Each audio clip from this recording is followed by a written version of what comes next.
আপনার জন্য আল্লাহর পক্ষ থেকে সবচেয়ে বড় শাস্তি, সবচেয়ে বড় গজব, সবচেয়ে বড় আযাব এটাই যে আল্লাহ সুবহানাহু ওয়া তাআলা আপনাকে জেনার মতো অপরাধে লিপ্ত রেখেছে। আপনার জন্য আল্লাহর পক্ষ থেকে সবচেয়ে বড় শাস্তি, সবচেয়ে বড় আযাব, সবচেয়ে বড় গজব এটাই যে আল্লাহ আপনাকে সুদের মতো মহা অন্যায়, মহা অপরাধে লিপ্ত রেখেছে।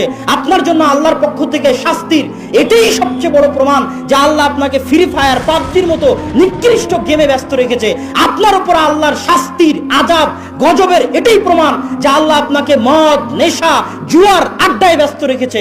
আপনার উপর আল্লাহর শাস্তির সবচেয়ে বড় প্রমাণ এটাই যে আপনি আল্লাহর দয়া পান না, আপনি আল্লাহর রহমত পান না, আপনি আল্লাহর করুণা বঞ্চিত। আল্লাহর করুণা দৃষ্টি আপনার উপর নাই।